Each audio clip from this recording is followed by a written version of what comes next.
Hello बच्चों, तो कैसी चल रही है एग्जाम की तैयारी। आज फिर हाजिर हूं एक और इंपॉर्टेंट टॉपिक के साथ। जनरली यहां से 3 से लेकर 4 नंबर तक के क्वेश्चंस बनेंगे। या तो एमसीक्यूज में क्वेश्चन आपको मिलेगा, या कहीं ना कहीं न्यूमेरिकल में मिलेगा, या कहीं ना कहीं कॉन्सेप्ट से रिलेटेड यहां से क्वेश्चन जरूर पूछा जाएगा। जब आपको ये कॉन्सेप्ट समझ में आएगा तब आपको बाद में पता चलेगा कि जो मैं अभी टॉपिक आपके साथ डिस्कस करने वाला हूँ वो एग्जाम पर्पज से कितना आप सभी के लिए इंपॉर्टेंट है। ठीक है, तो कॉपी पेन निकाल लो, पेटी पैक होके बैठ जाओ। स्टार्ट करते हैं आज का topic, magnification by a mirror. बच्चों को मैग्नीफिकेशन समझने में बहुत ज़्यादा दिक्कत होती है। कैसे दिक्कत होती है? क्योंकि उनको साइन कॉन्वेंशन नहीं पता होते। अब साइन कॉन्वेंशन नहीं पता तो आप मैग्नीफिकेशन को समझ नहीं पाओगे। ठीक है, तो स्टार्ट करते हैं सबसे पहले टर्म मैग्नीफिकेशन से कि मैग्नीफिकेशन होता क्या है और ये कहना क्या चाहता है। ठीक है, मैग्नीफिकेशन का मतलब क्या है बच्चों? मैग्नीफिकेशन से सीधा मतलब है कि जो मिरर की इमेज फॉर्म हो रही है, ध्यान से सुनना। मैग्नीफिकेशन का मतलब है कि मिरर से जो इमेज फॉर्म हो रही है वो ऑब्जेक्ट साइज के कंपैरिजन में कितनी बड़ी या कितनी छोटी है। फिर से बताना चाहूंगा, मैग्नीफिकेशन बाय अ मिरर से सिंपल सा मतलब है कि मिरर से जो ऑब्टेन्ड हो रही है इमेज वो ऑब्जेक्ट साइज के कंपैरिजन में कितनी बड़ी या कितनी छोटी है। समझ में आया? क्लियर हो गया? मतलब ये रेशियो बताता है size of the image to the size of the object. इतनी बात समझ में आई बच्चों? मैग्नीफिकेशन को डिनोट करते हैं एम से। इसको हम बोलते हैं image height upon object height. बेटा अभी कुछ मत लिखो, आपको सब समझ में आएगा, सब कुछ। ठीक है, इसको हम कैपिटल एच बोल दे रहे और इसको स्मॉल एच बोल दे रहे। ठीक है, इसका फॉर्मूला होता है -b अपॉन यू। क्या है बेटा? जो इमेज फॉर्म होती है बच्चों, ध्यान से सुनना, image formed by a concave mirror, वो बच्चों एक केस को छोड़ के, ठीक है, हमेशा थर्ड क्वाड्रेंट में बनेगी। कहां बनती है? थर्ड क्वाड्रेंट में। फोकस वाला छोड़ दो और लास्ट वाला केस छोड़ दो, तो मेरे लिए कहां बनती है? थर्ड क्वाड्रेंट में। देखो बेटा, ऊपर वाला ये फर्स्ट हो गया, ये सेकंड हो गया, ये थर्ड हो गया, ये फोर्थ हो गया। तो इमेज यहां बनती है ना, ऐसे ही तो मेरा रखा होता है। देखो ऑब्जेक्ट यहां रखा है, ठीक है, ऐसे की इमेज गई। जनरली इमेज कहां बनती है? इस वाली रीजन में, या कभी फोकस में बनती है और एक वाली केस में यहां बनती है, इस वाली फर्स्ट क्वाड्रेंट में। ठीक है, वो बात की बात है। हमेशा इतना याद रखना कि जो इमेज बनेगी वो यहां बनेगी नीचे, तो हाइट ऑफ द इमेज के लिए क्या होगा? V negative. समझ में आया? या इसको ऐसे भी बोलते हैं, it is the ratio of size of the image to the size of the object. यहां तक बात समझ में आई? आगे बढ़ा जाए? ठीक है, अब थोड़ा और डिटेल में बात करते हैं बच्चों कंडीशंस के बारे में। ठीक है, तो कंडीशंस देखो बच्चों, यहाँ पे केसेस होंगे बच्चों मैग्नीफिकेशन के। ठीक है, तो केसेस में क्या होगा? देखो, अगर जो m है वो हमारा ग्रेटर देन 1 है, ध्यान से सुनना, अगर मैग्नीफिकेशन ग्रेटर देन 1 है तो जो इमेज फॉर्म होगी, जो इमेज बनेगी वो हमेशा ऑब्जेक्ट से बड़ी बनती है। ठीक है, मतलब इमेज फॉर्म्ड किससे ज्यादा बड़ी होगी? ऑब्जेक्ट। ठीक है, ऑब्जेक्ट। समझ में आ गया? मतलब जो इमेज बनेगी वो ऑब्जेक्ट से बड़ी होगी। m लेस देन 1 है तो क्या होगा? जो इमेज फॉर्म होगी बच्चों, यहां पर जो इमेज बनेगी वो ऑब्जेक्ट से जनरली कैसी बनेगी? छोटी बनेगी। मतलब इसमें ऑब्जेक्ट कैसा होगा? बड़ा होगा। ठीक है, क्लियर हो गया? कोई दिक्कत? फिर आता है थर्ड वाला केस, m बराबर 1। ठीक है, m बराबर 1 में क्या होता है? जो इमेज हाइट होती है, ठीक है, वो किसके बराबर होती है? ऑब्जेक्ट हाइट के बराबर। ठीक है, मतलब साइज ऑफ द इमेज किसके बराबर हो जाता है? साइज ऑफ द ऑब्जेक्ट के बराबर। ठीक है, ऑब्जेक्ट हाइट के बराबर। क्लियर हो गया यहां तक? कोई दिक्कत? यहां तक समझ में आ रहा है? अब थोड़ा और कंडीशंस की बात करते हैं बच्चों। अब देखो यहां पर जब m ग्रेटर देन 1 है, ठीक है, तो जो इमेज बन रही है वो ऑब्जेक्ट से बड़ी बन रही है। तो ये आपको कहां पर देखने को मिलेगा? ये आपको देखने को मिलेगा मेकअप मिरर में। ठीक है, मेकअप मिरर में, या कह दो सेविंग मिरर में। कहां पे दिखेगा? सेविंग मिरर में।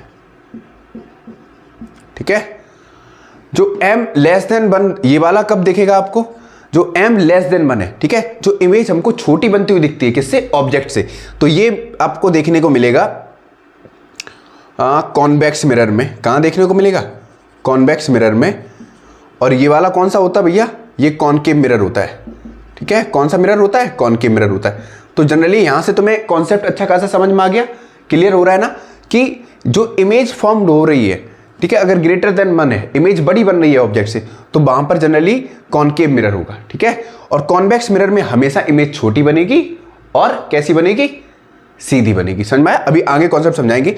तो कॉन्वेक्स मिरर में आपने देखा है साइड व्यू मिरर वाले होते हैं, ठीक है, side view mirror, side view mirror of a car. इतना नोट करो, फिर आगे बढ़ते हैं। फटाफट स्क्रीनशॉट लो, फिर आगे बढ़ते हैं। नोट करो जल्दी से। नोट किया, ये हो गया, ये हो गया, फलाना ढिमकाना, छोड़ा, आगे बढ़ते हैं, ठीक है। स्पेशल केसेस देखो और समझने के लिए, स्पेशल केस क्या होगा बच्चों, हम कैसे पहचानेंगे कि मैग्निफिकेशन पॉजिटिव लेना है, कैसे पहचानेंगे कि मैग्निफिकेशन नेगेटिव लेना है। तो यहां पर देखो, पॉजिटिव मैग्निफिकेशन के लिए क्या करेंगे, ध्यान से सुनो, बहुत प्यारा सा कॉन्सेप्ट है। पॉजिटिव मैग्निफिकेशन के लिए हम क्या करेंगे जनरली, अगर इमेज जो बन रही है, इमेज फॉर्म्ड इरेक्ट, अगर इमेज सीधी बन रही है, ध्यान से सुनो, हिंदी में लिख लो चाहो तो, इमेज अगर सीधी बन रही है, व्हाट्सएप लैंग्वेज, ठीक है, तो हमको क्या लेना है, मैग्निफिकेशन क्या लेना है, पॉजिटिव लेना है। इतनी बात समझ में आई। पॉजिटिव मैग्निफिकेशन का केस क्या होगा, इमेज हमको अगर बड़ी बनती हुई दिख रही है और सीधी बन रही है, तो वो क्या होगा, पॉजिटिव मैग्निफिकेशन होगा। इतना नोट करो, फिर आगे रब किया जाए या साइड से ऊपर समझाया जाए, ठीक है, कोई दिक्कत। तो ये तो पहला कंडीशन हो गया। दूसरा कंडीशन यहां लिख दें, ठीक है।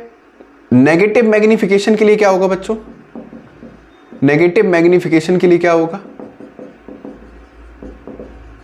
नेगेटिव मैग्निफिकेशन में बच्चों होगा, जो इमेज फॉर्म होगी वो इन्वर्टेड होगी। Image formed is inverted, inverted. देखो बच्चों, नेगेटिव मैग्निफिकेशन में जो इमेज बनेगी वो उल्टी बनेगी।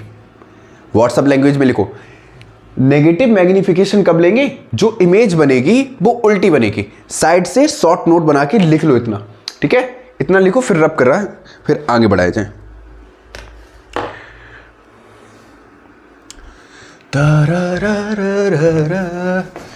समझ में आ रहा बच्चों, मस्त सा कॉन्सेप्ट, प्यारा सा। एक भी क्वेश्चन आपसे मिस नहीं होगा। जितने भी एमसीक्यूज जो बनते हैं ना, वो कॉन्सेप्ट से रिलेटेड बनते हैं, और कॉन्सेप्ट तो एकदम ताबड़तोड़ समझा ही रहे आपको, है ना, ठीक है। अच्छे से पढ़ते रहो, बोर्ड की टेंशन नहीं लेनी, बस कंसंट्रेशन पावर बढ़ाओ अपनी, ठीक है, जिससे ज़्यादा से ज़्यादा किताबों के साथ जुड़ाव रहे आपका, ठीक है। स्पेशल कंडीशन के बारे में बात करेंगे, ध्यान से सुनना, बहुत इंपॉर्टेंट सा टॉपिक बता रहे हैं, ठीक है। अब यहां पर हेडिंग डालू, special condition, special condition of a mirror.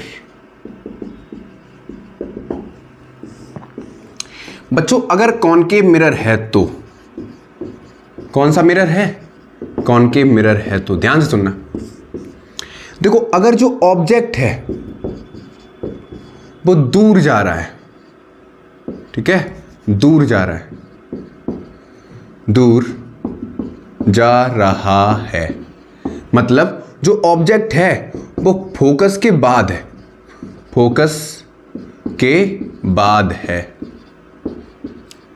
तो जो इमेज फॉर्म्ड होगी, ठीक है, ध्यान से सुनना, जो इमेज फॉर्म्ड होगी, जो इमेज बनेगी, वो हमेशा बनेगी इन्वर्टेड एंड मैग्नीफाइड। मतलब हिंदी में क्या बोलेंगे, इमेज कैसी बनेगी, बड़ी बनेगी, बड़ी और उल्टी बनेगी, उल्टी बनेगी। ध्यान से समझो, बहुत इंपॉर्टेंट सा टॉपिक है। कॉनकेव मिरर का केस ले रहे हैं, अगर ऑब्जेक्ट फोकस के बाद है, ठीक है, ऑब्जेक्ट फोकस के बाद है, तो जो इमेज बनेगी वो कैसी बनेगी, इन्वर्टेड, मतलब इमेज बड़ी तो बनेगी लेकिन उल्टी बनेगी। ध्यान से सुनना, ठीक है, पहला केस है ये। इसी में पार्ट 2, जो ऑब्जेक्ट है हमारे पास, ठीक है, वो अगर फोकस के पास है, ऑब्जेक्ट कहां है, फोकस के पास। ध्यान से सुनना, ऑब्जेक्ट अगर फोकस के पास है तो जो इमेज फॉर्म्ड होगी, ठीक है, जो इमेज फॉर्म्ड वो कैसी होगी? Erect and magnified. अब मतलब हिंदी का मतलब कैसे है? इमेज सीधी और बड़ी बनेगी।